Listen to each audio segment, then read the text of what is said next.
Welcome to Carefree and Conscious, paranormal and profound authors with stunning true stories. If you like this type of content, be sure to subscribe.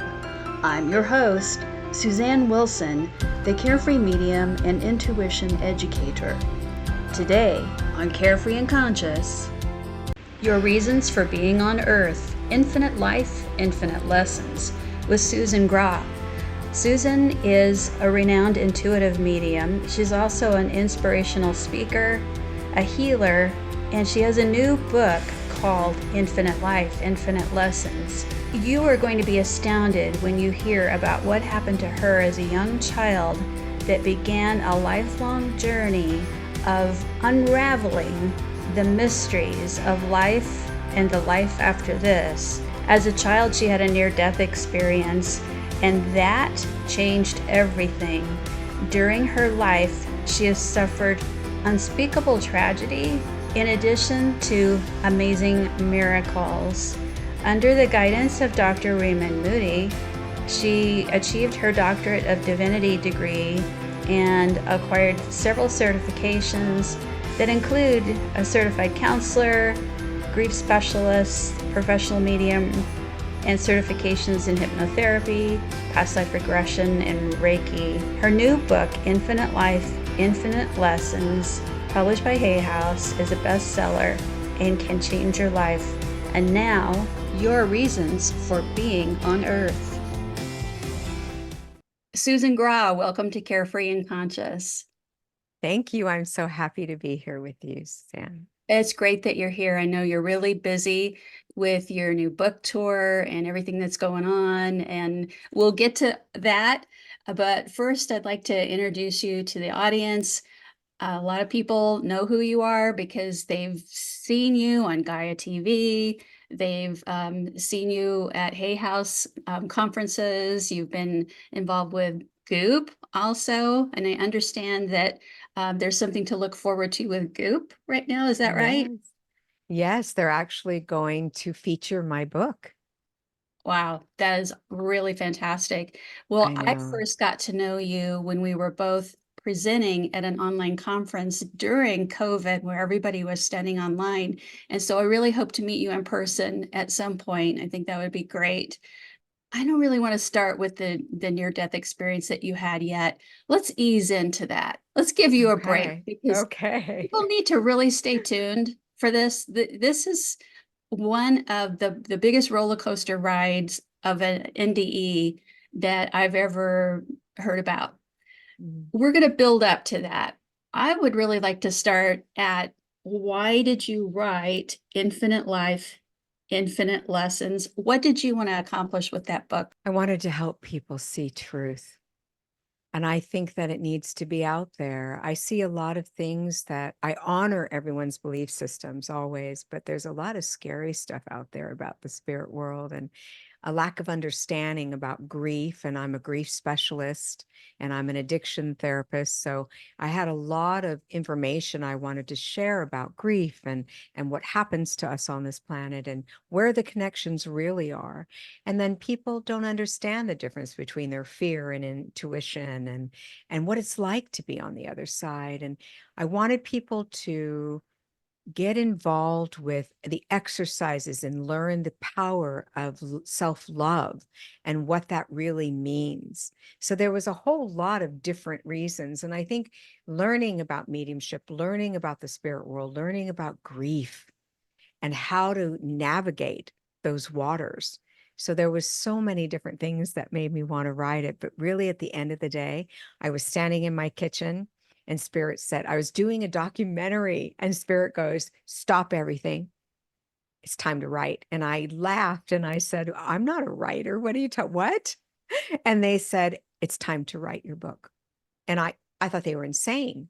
Of course, I always think that when they give me a directive that I don't agree with. And I listened. Even though I thought that, I listened and out came the book. Well, you need to pay attention to what's getting your attention, and you certainly did. If I'm not interested in mediumship, why would I want to learn about it? What's in it for somebody who's like, I don't want to get readings. I don't want to give readings. What do I have to gain by learning about mediumship? I don't think there's a person in the world that doesn't want to know where their loved ones are when they pass. And that's what mediumship is about. So even if you're not interested in being a medium, you're not interested in learning how to do mediumship, or even if you don't want to go to a medium, these kinds of books or this kind of guidance helps you learn where they are. They're not gone. They're not gone. Yes, they are gone physically, which is extremely painful, but they are in your vibrational energy. Does that mean that anybody can connect at any time? Do they need to study? Can it be spontaneous? What's your take on that? I see more spontaneous than anything. People call me all the time and go, I was in bed and my mom died and then she was there. Is that real? I hear it all the time. So spontaneous it is. Now, if you wanted to be a medium out in the world, you could take it further. Or if you want to learn how to make it happen more, yes, it helps to have that background or that knowledge or even some understanding, but it's not a necessity. What are the 3 A's that you talk about? Could you share Mm. that? I teach mediumship and I teach intuition. I teach functioning in the world. And I have these 3 A's, and it is awareness, acceptance, and action. So it's pretty simple. You're in your room, you've lost someone, you're in your room, and your hair stands on end, and you feel a cold chill, or something's changed in the environment. Maybe it's gotten heavier. You become aware that these changes have occurred. The spirit world becomes aware that you've become aware. And now they're sparking up here. They're going, hey, what's going on? And then you get to acceptance, which is I accept something's actually changed here. And maybe, just maybe, I'm feeling something from out of the ordinary. And they see that you're accepting that they might be there, that your loved one might actually be in that room, because that's kind of the acceptance is I feel like I feel the familiarity of my mom's love, or I'm smelling her perfume or whatever that is. They become aware that you've accepted they're there and you're not running scared. So that makes a difference. So now they're aware of that. The next step is the action, and action is simply trusting what you're receiving. And once you trust it, whether you're right or wrong doesn't really matter at that moment, because when they recognize that you have now trusted that they are in that room, so you've become in the action phase, they're going to say, they trust that I'm going to come into that room. So now I'm going to come into that room, even if they hadn't before. So you can't lose either way. It's kind of like when you get that thought in your head and you go, was that my mom? And they know you thought that. And then you go, nah, that's just what I think she'd say. Well, you haven't trusted it. And maybe you're right. Maybe that time it wasn't them. But now they know that they're going to be able to talk to you through your thinking. And so what are they going to do? They're going to start coming that way. And that's that trust factor. It's like a building of excitement. They're excited Mhm. that you're getting it. You're excited that you're getting it. And it's both ways. Fear is what you brought up that really piques my interest, because I find that when you're teaching someone, yes, you can direct connect. You don't need to just get readings all the time. You can do this yourself, but you have to practice. The fear is the number one block. They're afraid first they'll fail at it. Oh, do they not want to talk to me, or it didn't work? But the bigger fear is, I don't want to be scared. I can remember, and I wrote about this. I had a client who said her husband had promised that he would get in contact after his passing. They knew he was going to pass. And she kept saying, I don't know why I haven't gotten anything from him. And she says, I tell him every day, I'd like to get a sign from you, but please don't scare me. And so he's coming through in the session and he's Yeah. going, I'm scared I'm going to scare her. So when she stopped that, she started getting signs Mhm. from him. What do you tell people about fear? Well, first of all, I always know that if they want to reach you, they'll find a way. They go through a loved one, through a dream, they will find a way. So don't be afraid. They will come. They have not left you. And fear is like the other denser, heavier emotions. So I liken it to the sloth in when you're in grief or you're in fear or you're in hate or anger. You are like a sloth. Now, sloths are beautiful and wonderful, and they have very high vibration. Unfortunately, they move very slowly. Okay, so and a medium or a loved one that isn't in that position is like the butterfly. And then let's just picture the spirit world like the hummingbird. So by the time the sloth, which is us when we're in grief, fear, dark places, by the time we move, think of the sloth moving to look to see where the hummingbird is, which is them, we've missed them. They've come, but we've missed them. The medium or the loved one they can come to that isn't in that fear, etc., they can give them the message. So that's why we exist, mediums exist. And that's why they go to loved ones. And, people say to me, I'm afraid because they might scare me. They don't want to scare you. They will back away. They will, but they will get something in there. And then you go back to those 3 A's. If you can go there and keep your mind on those 3 A's, awareness, acceptance, and action, you're going to lose that fear because you can't think of fear when you're in those other areas. So as they come in, they will pull back a little bit. So now become aware that something's changed. Now you're going to step into those 3 A's. You don't have to go all the way. You can just become aware, and that's enough for today. It doesn't have to go all in succession, so that you start to learn to release that fear base. Fear, illusory fear, is so powerful that it even changes your mind about intuition. Illusory fear just means you're imagining it. So you're walking down the street, a man steps on his porch. You immediately go to fear. You're running now. You look back, he's still on his porch. Now you might be walking down the street and feel someone behind you and you begin to run. That's real fear. There's a reason. And you're going to start running, and that person is following you and trying to get you. So you have to know the difference between my intuition saying I need to run because that man's chasing me, or my fear base is now dark and scary, and that man standing on his front porch isn't there to harm me, and he has nothing to do with this, with me. So you have to learn the difference of fear versus intuition. Fear is dark, heavy, frightening, overwhelming. It feels like something's taking you over that is really heavy and scary. Intuition, or visit from spirit, is light, and it comes in smooth and easy, and it's just a feeling.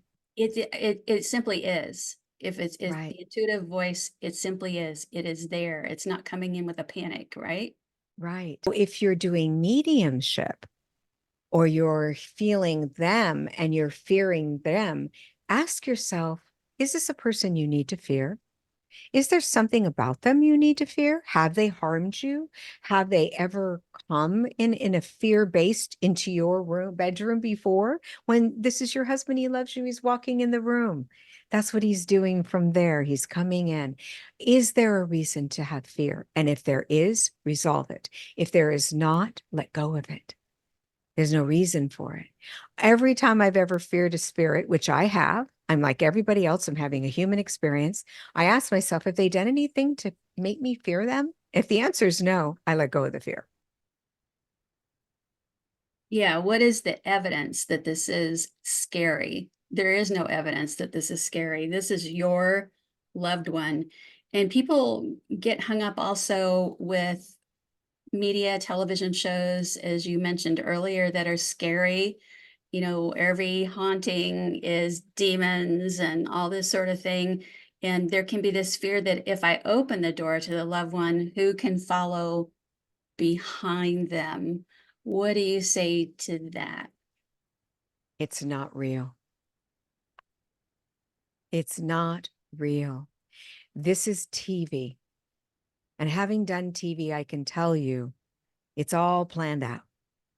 We do not have to be afraid. No evil, or what we think might be evil, which I don't believe is there in spirit world, there are love, but nothing would come in and just say boo. If they were truly there and could come in, they meaning what we believe in our minds could possibly be, they would be already hurting us. They wouldn't bother with the boo even. They just start hurting you. So it doesn't exist, it's not real. Spirit is love. Spirit is a vine to your soul. I call it the divine vine to the soul. It's like if you take a leaf and put it in your hand and look at it, it's just a leaf, right? But if you hold it up to the light, it's filled with vines. One of those is the vine of your loved one, pumping that lifeblood into your soul. The other one's the divine spirit. You know, there's all these belief systems that make it seem scary. And if you notice it, it's always from this world. It is never from the spirit world. Nothing ever comes in that frightens you. It's what you think is going to happen from what you watch on TV and what you experience here. I hope that made sense. Oh my gosh, I do a daily grounding and protection, and it's really for the physical world. Yes. You know, us so-called living people are way more scary than anything else. Well, Agreed. how about grief? This can be controversial when I'm going to ask you. Some people say that grief will last as long as you live, and others say that grief can be healed. And I think a lot of that is contextual and also the use of language. What do you say about grief and the shelf life, if you will, I of think they're grieving? both accurate. Okay. Grief does heal, and it changes us and it expands us and we grow through it. You can't stop that even if you don't want to. I don't want to ever heal because I love them. And if I heal, they'll think I don't love them and I don't care that they died. We go through all these traumas in our brains, but grief does heal. However, it is never gone. It will always be a part of your journey, a new normal. You know, I tell people, grief looks for vulnerability. It is in charge. Our job is to work towards acceptance of it. If we can get into the acceptance of grief, we can move through it. That's the goal. I have two brothers and a mother that died by suicide. Mm. I feel it is so important to recognize that I too have had grief and I understand it. And I know in the beginning and for a very long time, grief was in the corner doing push-ups, waiting for me to be vulnerable. I'd be in the grocery store and I'd be looking at a can of beans and I wouldn't be thinking about it. And boom, there it was, tears flowing. The world's going on around me and I'm standing there sobbing. That stopped happening over and over again. I began to recognize that I too was doing push-ups. I was learning how to survive and thrive and move through my life, even though grief existed, and it became my new normal. And when I say it became my new normal, I mean that I wasn't living in it day after day after day. Normalcy came back, a different kind of normalcy, but it still came back. And I was able to get through that initial slamming to the ground, which is what it does. I mean, I'm not going to sugarcoat it. Grief slams you, and it is there and it's powerful. And it isn't all knowing, though. It isn't all knowing. We are. So when it would start to creep in, it wasn't taking over from me anymore. And I would say, oh, there it is. I think I'll go in my room and let myself feel this for a moment. It wasn't doing the push-ups that I was doing, and I became more powerful than it. And I became empowered. So it's both. Yes, it is always there. It is a new normal, but yes, I can heal. Wow. Grief isn't all knowing. We are. So you're saying in a way that grief isn't running the show. Right. It starts out running the show because we aren't all knowing at that point. It's unfamiliarity. It feels like it's unfamiliar. I want to say this to people and they'll understand me better what I just said. When we are born, we begin the grief process. We're fighting. We don't want to come out. We want to stay in that cozy little place. We feel safe. We feel secure. We come out. We're being prodded. Things have changed. We're being given shots. We're crying. We're uncomfortable. That's grief. Then we get wrapped in the blanket of love like we do when we pass away, because dying and living are synonymous. Same thing happens. We fight it, and then we get wrapped in a blanket of love, and we are safe and put in our mother's arms. We're put in the arms of spirit. We are safe. They're the same. But grief in between that Our mother takes away our bottle, we grieve. We have a divorce, we grieve. We get our blankie taken away, we grieve. We go to school and leave our mom's side, we grieve. We have grief our whole life. We are being prepared for larger grief. So it is not foreign to us. What people have struggled with is, I don't know what this feeling is because it's so intense. Well, okay, you do, but on a different level. So let's step into that. So people will call me and say, I can't move. When everything goes away and everybody goes home after the celebration of life or the funeral, they call me and say, I can't move. And I say, okay, can you take your foot and stick it out from underneath the blanket? Well, I can do that, Susan. Okay, do that. That's your next right step. And they do it. Call me in 15 minutes. They call me in 15 minutes. Can you take your leg and stick it out of the blanket? I can do that. Okay, do that. That's your next right step. Call me in 15 minutes. And I do that until they're actually in the kitchen eating some food and swallowing. So, that is the goal of walking people through grief. And once they realize I'm walking through this, I'm breathing still, because you forget how to breathe when you're in that initial stage of grief. That's painful. Anything is painful. Once you realize you can move through that, you see your empowerment. Now you're moving through it. But you know how already, because you've been doing it your whole journey from the time before you were born. What about the grief that comes from the death by suicide of a loved one? Is that, as you study and grief and you counsel people, is that a different lens that you look through? Absolutely. How so? Absolutely. Grief by suicide, there's these things that go on. One is you feel shame. So when you're talking about it, you think, what are people thinking? Some people are thinking. And then you realize it's your shame too. What am I thinking about my family that I lost 5 people to suicide? What am I thinking? So you have to get through that. And then I feel that they left me. I wasn't important enough for them to stay, which is not a truth. It's not a truth, but that's what we feel. I can tell you all my feelings. I felt rejected. I felt betrayed. I felt abandoned. I felt confused. I felt judged. I felt like I had done something wrong, like I should have known. I should have known. And I felt like everybody else thought I should have known. How could you not have known? What's wrong with you? This is your loved one. You live with them every day. How could you not have known? All of these feelings were coming up for me that I didn't know how to resolve. And I had to walk through them to get to the other side, knowing that we can't know what we don't know. And even if they had said it to me, even if they had said, and 2 of them actually did, I'm going to die. I'm going to kill myself, is what they said. I couldn't conceptualize that. I couldn't conceptualize my loved one killing themselves and dying. It was impossible to my brain. I couldn't take it in.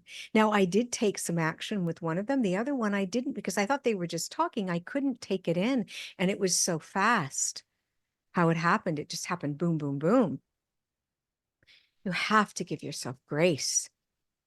If I had known they were going to do that, if I had known what I cannot know, if I had known, really known, I would have done something. But we don't know. And even if I had done something, would it have changed it? Probably not. Probably not. So, I really want people to understand that they are not responsible. And it's coming from someone who felt responsible. I felt responsible for my brothers, that I should have done something. I felt responsible for my mother. I had a feeling. I should have known, I kept telling myself. None of that's true. We can't know what we don't know. Did you say 5 family members have passed? Five suicides, 2 best friends, 3 family members, both my brothers and my mother. It has baptized you by fire to be able to help other people. Well, I think it's time to go into your near-death experience, because from what you're telling me and what you say in the book, your whole life has prepared you for this moment now, this teaching that you're doing now. Yes. you had a near-death experience very, very young. Would you feel like sharing about that? Sure, I'd love to. I was 4.5 years old, tipping on 5. I was a couple months away from 5, and I was playing fort with some boys, and they said I could keep playing if I gave them popsicles. So I went into, they opened the garage door, because it was always closed. We weren't allowed in there.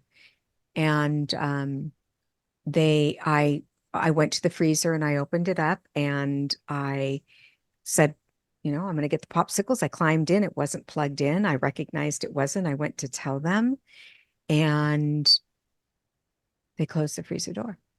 And I thought I was in on a game. I thought this was part of playing fort. This was part of the game. And then I heard the thud of the garage door. There weren't garage door openers at the time. And I heard the thud and I realized this is not a game. I innately knew that I was going to die, even though I didn't know what death meant. I knew my body was going to leave. I knew it. I started screaming at the top of my lungs. My mother likened it. She heard it in the house. We had a lot of land, and we had kittens that were in heat, cats that were in heat. My mother likened it to the sound of that, which is a very high-pitched screaming. And she said that was the sound of terror, but she didn't pick up on it. Now, my mother had this gift. She was put away. She was medicated. She naturally wouldn't have listened to her intuition. So as she was hearing this, I was in terror. I saw 3 lights. One of them said, "Stop screaming." I didn't. I screamed louder because that scared me more. I didn't feel peace. I have to be honest. Those 3 lights didn't give me peace. But then the freezer kind of lit up, and I heard one of them, very powerful, say, "Stop screaming. We're going to get your mommy." And I kind of got the feeling like, but first, they didn't say it, but I kind of got that feeling. And the next thing I knew, I was at the bottom of a stairway. And I looked up, and it was I'm going to tell you this as an adult. I did not understand this as a child. I want to be clear about that. But it was a Greco-Roman room. It had pillars, all broken and cracked like in Rome, like you would see in Rome or Greece. And it had an open ceiling. And I knew innately if I could get up those stairs, there was going to be a well. And I was on the edge of the well immediately. Just the thought, I was there. And I asked Raymond Moody, I studied under him to get my doctorate in divinity. And I did that for a reason. I did that so that I could help children who have near-death experiences and be able to guide them a little bit better. And he said, "Have you ever thought that was the tunnel?" Because I said, "I didn't get to see a tunnel. Everyone else sees a tunnel. I didn't see a tunnel." And he said, "Maybe that was your tunnel." And he had heard well before. So that's why he was able to say that to me. And what I saw inside of it was movement. It felt like, looking back, one consciousness and it was words and it was prayers. And people were saying, it was like intermingling, like what I would call today DNA, just moving together in one consciousness. And I heard things like, "My mother has cancer and they say she's going to die. Please, God, help her. Don't let my mom die." And I heard, "I want a new car. I'm turning 16. My dad said, no, please, God, let me have a new car," and all kinds of different things. And it was all one consciousness. And I looked at the angels, which I called my angels, the lights. And just so you know, people ask me, do angels have wings? And I say, well, they shine so brightly that I would say to you that even with their arms up, the light is so powerful that I would say that looked like wings. Were they wings? I don't know, but I would say that light is so powerful and it covers them. It comes out of them at 3 feet, 4 feet. So could be. And I said, "Where am I?" And they said to me, "You're in the room of heart's desires." And I said, "Do you answer all those?" And they said, "No, Susie, sometimes what people desire the most isn't good for them." Didn't like hearing it. Sounded like my mom. but I wanted my mommy, so I was listening. The next thing you know, I saw other things in that room, but the next thing you know, I saw was this yellow brick road. I called it the yellow brick road because it was pavers and it was golden and yellow. And I had seen the Wizard of Oz. So that made sense to me. And I saw pyramids at the end of these roads. And I saw people going to the pyramids and pulling from the bottom these pavers, and they would go and they'd start paving their path. I somehow innately knew, even at that age, that those pyramids was their life journey. And pulling from the bottom of a pyramid unbalances it. So I knew it was unbalanced, like it was going to topple over, kind of like Jenga. And I heard them drop to their knees because it was bumpy and crooked and say, for the love of God, please help me. And they were begging for help. And I watched these angelic beings come in, probably guides too, come in and start taking the path apart and pulling the pavers out of the path and going to the bottom of the pyramid and putting them back and going to the top and pulling from the top. And I saw the paver recreate itself. And I innately knew that must mean that we have different choices. And so the choices keep recreating, like different doors to open, different choices. And then I watched them go and pave this path. And I said, what are you doing? And they said, we are the pavers, you are not. All you have to do is walk it. And I said, and I know they put these thoughts in my head to ask the questions. How do you know if you're walking it right? And they said, we bless and block everything, but make no mistake, you can get through a block, battered and bruised at best, or you can shift. And when you see another wall or another block, you shift again. And if you see another wall or another block, you shift again until you see us paving that path. And of course, it will have obstacles. But you think, pointing to my head that wasn't there, that you know what is best for you. We know what is best for you, pointing to their hearts. What you try to control controls you, and what you run from will chase you. We want you to always remember that. Of course, I remembered, but I tried to control everything in my life, so I didn't listen. I was having a human experience myself. But what powerful words later on in life, as I got older, I started to understand. Still didn't do it perfect, but started to understand. And they said a few more things to me, and then I flashed into this room. It was the room of knowledge, is what they told me. And I watched soul families, what I would call soul families. And I watched these tablets of some sort. I called them now, looking back, virtual, but there was no such thing. But they were coming at them. And they were like books, tablets of books of some sort. And they were making decisions out of this tablets or books.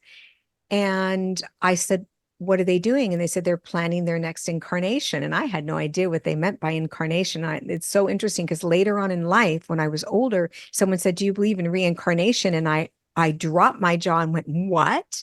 I was blown away that it actually had meaning because I didn't know what it meant. And someone just mentioned to me, do you think that was your soul family and you showing you? Because I heard a little girl saying, and these families saying what they wanted to do. And I'm going to do this, and I'm going to do that, and I'm going to do this, and I'm going to learn this, because we learn through experience, and experience is pain. Equal in value, joy and pain. They both teach us something, and pain teaches us most because we want out.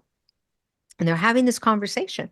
And I see these angels and guides say, oh, no, sweetheart. That's too much. That's too much. And they were like, I can do it. I know I can. I want my soul to expand. I want to learn. I want to grow. And it was exciting. It was really exciting. Now, people call that the room of Akashic records. I don't relate to that word, but I know it exists and I know it's real. I relate to the room of knowledge. So, and as a child, that makes sense to me that they wouldn't call it the other. So then they said, well, you have free will. And what I knew that to be was those doors I saw on that pyramid, those pavers were doors that were recreating. And there's a door, you have to open it, right? It's a door, open it. I always tell my students that, open the door. It doesn't matter which door you open, you will learn from it. That's your free will. But the planned event is the contract. So if you want to be married, you will be married if you plan that in your contract. Who you marry, how long you're married, the kind of marriage you have, et cetera, may be in your free will so that your soul grows and expands. Otherwise, you're robotic. Why be here? So I understood this in some way, especially more later in life. And then, poof, they were gone and another family was there. And that's when I said, where did they go? And they said they went to their next incarnation. Hey, I didn't know what that meant. They told me some more things, and then I ended up in the room of companions. It wasn't really a room. I call it that because I know they were in some form of room, but it was a field, a beautiful field full of animals. And it had colors like you've never seen. And I saw daisies and I saw dandelions, those things you blow on and make a wish. And it had sounds like you've never heard. And when the angels speak, I want everyone to understand that the words and the music come out together. That's why we have such a love for music, and it touches our soul. Whoa, okay. Yeah, you're seeing me react. When the angels speak, the words and the music come out together. I've oh, since 2007, I've been trying to describe and from my NDE near-death experience how I heard this music. It was like voices as instruments, and I can't. Yes, okay, that is fascinating right there It because was. it's so intertwined. The and it goes also back to how sound is used for healing, Yes, and there's so much connected here that's being presented to a child. I know. I mean, how are you able to remember this? I know the experience gets ingrained in your soul, but have you dreamed about it since? Do you go back Oh, and revisit? yes. But I tell people, I ask them when they ask me that question, have you ever seen The Wizard of Oz when you were little? And they say yes. And I go, tell me about it. And they tell me the whole story. They can tell Yes, me all about the witch, what she wore, yes. what her shoes look like. They can tell me everything. And the clicking three heels. And I said, that's how I viewed it. That's why I remember it. It was that powerful to my little child. It's really, I'm just astonished about the description of when they speak. It's like music because I come across that so rarely, and yet Oh, that was my experience.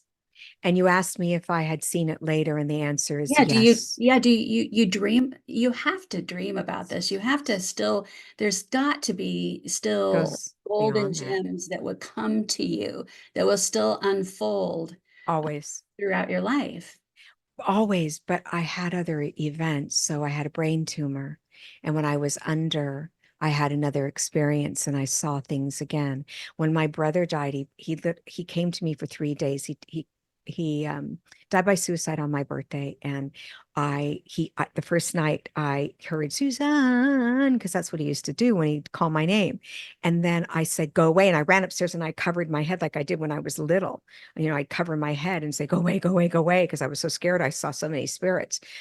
And then the next night he was standing beside my bed and I thought he had a knife in his hand, but he didn't. I just was scared. I got scared like everyone talks about. You get scared. And I spoke to spirits my whole life, but it still scared me because it was someone I knew. And I was confused and I didn't know he died. And then the next night he was at the end of my bed and I looked down at the end of my bed, wide awake, and I said, Terry, and I was out of my body. And he took me to a garage where my mom and dad were arguing. I've never shared this in a Wow. podcast. And he said to me, they were arguing over him. And he said, I never have to feel that way again. And then boom, we were on the yellow brick road and the angels were there. And I watched them and they were calling him with this beautiful verbal music. So hard to describe. I know you know. I've And tried. I've tried. There was a woman at one of our afterlife conferences. Oh gosh, it's been way over 10 years ago. She was creating the Dead Symphony for the BBC. I believe the BBC was involved somehow. And she was interviewing people, and I was one of her interviewees about the music we hear on the other side. And they did produce something. But other than that, I wish somebody would dig into this and research this, especially somebody who's into cymatics, sound healing. We may have the cure for cancer from angels' voices. Who yeah, knows? I think we do. I think we have the cure for a lot of things. Um, it's the most healing thing you can feel. And it's beautiful. But I got to see that again with my brother and I flashed back and I remembered how that felt. And what that was like for me. And my father, when he passed, pulled me out of my body and took me back to the room of heart's desires. So I've left here quite often, to be honest with you. And when I had my brain tumor, I was there. So it just kind of like different things have brought more knowledge to me. And, but I would say the closest I can get is when I press my piano keys and I hum with it. And it's playing while I'm humming. That feeling and the healing that comes whenever I can't sleep, whenever I'm sad, I go and sit at my piano. And I'm not a good piano player. I'm learning how to play, but that's where I go. That's where I feel peace. It's where I feel whole. It's where I feel like everything leaves. And there I am, just in it. So this is the closest I can get to it, is that. And then with the sound baths, I had a woman who does a sound bath, and she was singing while she was playing this instrument, the bowls, and she was singing in another language, and it was almost like no words, but they were words. And that felt like it to me. I felt like I was there again. It was phenomenal. I can't wait to see her again. I'm going to see her in another year, not even half a year. And I can't wait because it was so powerful. And the way that it came out of her mouth, it was angelic. You couldn't deny it. It was like I was there. We have Yeah. some things that get us close. That's probably why music is so healing Yeah, here. it's But powerful.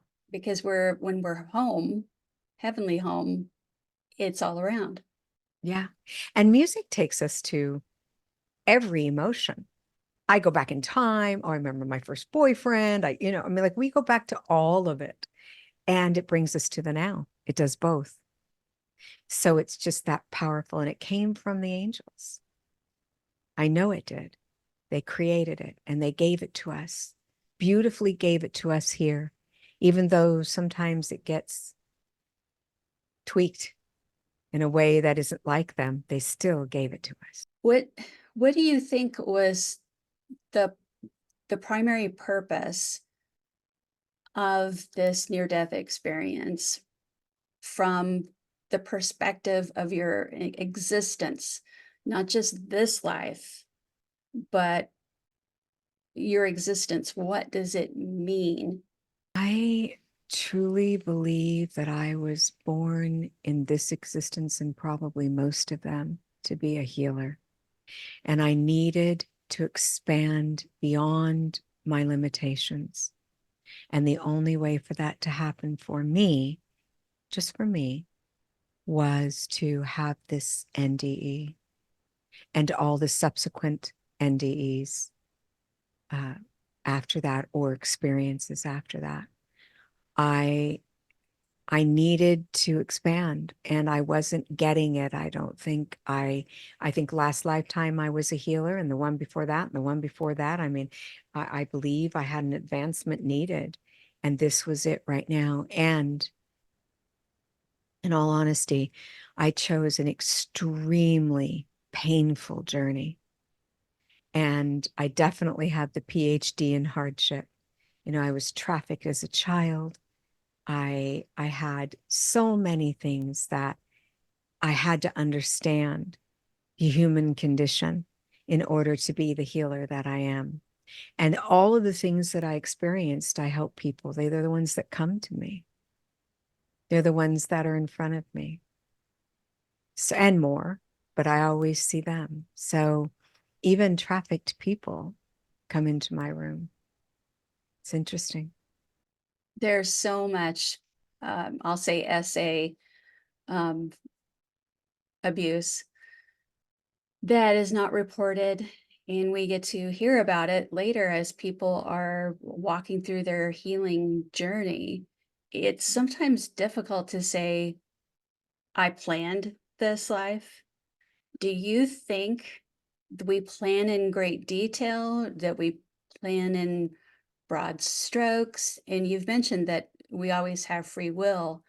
But how detailed does this plan of this life before we come, often referred to as pre-birth planning, how detailed do you think it Well, is? I think it's detailed, but in broad strokes. I think it's both. It's covering lots of challenges and joys, do you believe? Yes, yes, both. And what we do with it matters. So I could be bitter and hateful and miserable and depressed and unhappy, or I can be in joy that I have another day to live to heal and grow and expand and help others. So we have these choices. So I think we plan a great deal, but the outcome is my decision. It's my free will of how I want my soul to expand and grow. And I think that when we realize that, we make different choices. Like, we don't just say, I'm throwing in the towel. My whole life was supposed to be really hard, so I'm just going to live a hard life. We would do that if we didn't have free will. We just go, this is it. There wouldn't be anywhere to go with it. So I really believe that through everything we experience, we have a choice to make. Again, we have those doors in front of us, and we might open a door that we don't like, and we can close it the same way we opened it, and we can go to the next door. So, but we've learned something. We've learned we don't like that door. I don't want to be miserable and unhappy and give up my life because of a circumstance around me. I've learned that. So I'm going to go over here to this door. And if I accidentally open that door for a while, that's okay. I'll learn more. But then I'm going to close it and go to the next one. It sounds like lots of flexibility, and that's Yes. the free will component. So Yes. if we get that pre-planned or that planned lesson, I guess we don't have to say pre-planned, planned is planned. But if we get at that lesson, and even how we get at that lesson would be a function of our free will, right? Absolutely. What kind of soul, in your estimation, is it that plans to part with 5 very key people in their lives through death by suicide? A brave one. Truly, a brave one. My mother's death, I'm going to have to use my next here. I apologize. Yeah, take your time. My mother's death dropped me to my knees. I didn't think that I would come out of it. I was certain I was destroyed. And I have to tell you that I've never completely come out of it. That's not what happened. I just made a decision of what I was going to do with it would be for the greater good. But I remember being on the floor on my knees, and I was rocking myself.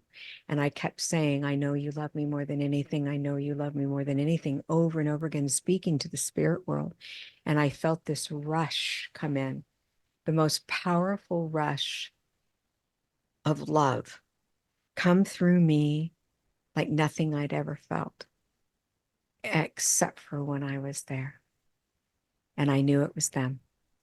And I stood up, and that didn't take the pain away, but I was able to do the next right thing and get up and make a decision to move forward just a little bit, and a little bit more, and a little bit more. But my mom was my best friend. My mom was my person. So, and till this day, it's been 13 years. And until this day, if I talk about her, I cry, but I also smile, because there's so much love there, and so much, so many good memories. And I'm so grateful for the time I had with her, and the love I was able to give her, and that she was able to give me, even through some of her darkest times. I'm grateful for, because it taught me. That's a great testament to the love between mother and child right there. And it gives you joy. It almost sounds like she hugged you in that moment when you're just rocking yourself, missing her. What other things give you joy? The folks that are watching this on YouTube, I know most people are listening on the pods, but on YouTube we can see your dog on the couch. One of my biggest joys. I actually have a cat and 2 dogs, which I think is craziness. I don't know what possessed me, but she was my new one. She's 2 years old, and she is my soul baby. She goes everywhere with me. She'll lay here all day. She won't even get up to go potty. She'll lay here all day until I leave this room just to be with me, unless there's someone comes to the door and she wants to protect me. And she speaks to my soul. So she is one of my greatest joys. Obviously, my granddaughter and my grandsons and my great grandson. Greatest joys. You have a great grandson? I do.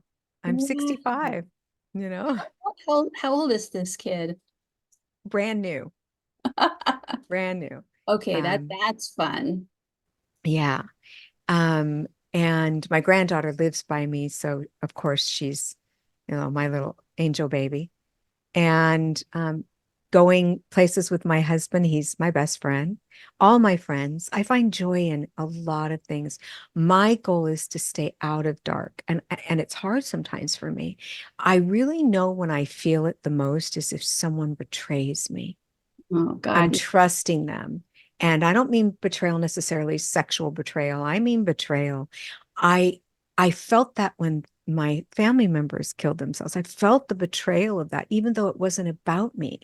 So when someone betrays me and doesn't stand by my side and be in protection of me like I want to be of them or try to be of them, and they do it without a second thought, or they do it just because they want to, I am crushed. And I can go into a dark place. I can go back into all of those betrayals come on top of me like a boulder or many boulders. And I have to work my way out of it. I come out, I am empowered and I will come out, but I really dislike when I'm down in it. And it doesn't happen a lot, but when I'm in there, people might say, you're being dramatic. No, I'm being real. I'm feeling it. And I need to know I'm safe in my relationships. I need to know that because I haven't been throughout my life. And so when someone breaks that safety, I slide under and I have to pull myself out. And I know I can because I am empowered and I've been through so much that I know there's an out. But sometimes it takes some time. I'll never pretend to be just joyful. That's not a human experience. We're going to experience everything. Can joyfulness be created when you're in that slump and you're just allowing yourself to feel everything? Can you create joyfulness? Can you create happiness? I can, but I allow myself to be in that place first because I need to go through it, walk through it. There's a reason for it. Maybe I need to learn something about that person that betrayed me or made me feel unsafe. Whatever it is I meant to go through, I go through. And then, and only then, quite honestly, do I step back into my joy, which is my piano, which I don't play very well. I want to be really clear on that. I'm working on it. Or my animals, or my husband, or I go on a trip, or I just start to get busy. When I get busy, I get better. See, when I'm in a sad space and I'm just sitting in it, I'm not going to heal from that, but I need to sit in it. And it's okay. It's okay to do that. And I want people to know that. But when it's time for me to move through it, it's time for me to get moving. And when I get busy, I get better. So I'll start cooking. Like yesterday, I was in a sad space from something that happened. For 3 days, I was in a sad space, to be honest. And I was really trying hard to get through it. But I got busy finally. I let myself feel the feeling of being unsafe with this particular person that I really wanted to feel safe with. And then I started cooking. I made salsa. I made my husband's eggs. I, for the week, I did all these things that, and I made a big dinner and I meal prepped and I went to the grocery store. And by the time I was done, I was smiling. I listened to music and I was dancing in the kitchen while I was cooking. See, I know where to go to do this because I had no option. It was do or die for me. I had too many losses that were so painful that it was either, Susan, you're going to die, whether it be emotionally, spiritually, or physically, or all three, or you're going to get busy and you're going to figure this out. So I did. And so now I know. Now I know. I let myself sit in my, I don't want to call it darkness, pity. But when I started to get, I tell people, if you stay in self-pity too long, all you're going to get is a ring around your ass. If you're going to sit on that pity pot, that's what's going to happen at some point, and you're not going to be comfortable anymore. So, it's time to move. Are you uncomfortable yet? Are you so uncomfortable that you need to make a shift? Yes, I am, Susan. Okay, let's get moving. Next right thing. Before that, they may say, no, I don't want to get out yet. Okay, I honor that. So what is the tagline for Infinite Life, Infinite Lessons? Wisdom from the spirit world on living, dying, and the in-between. That's a gift right there. How do people work with you, and where can they see you out in the wild? I love that. SusanGrau.com, Grau. They can go there to work with me. And I don't know how long I'll be doing private readings. I know I'm going to be doing them for a while. I haven't stopped yet, but I know it's time for me to move another direction in the future. I know that's coming. Or they can go to Susan Grau social media, all my social media.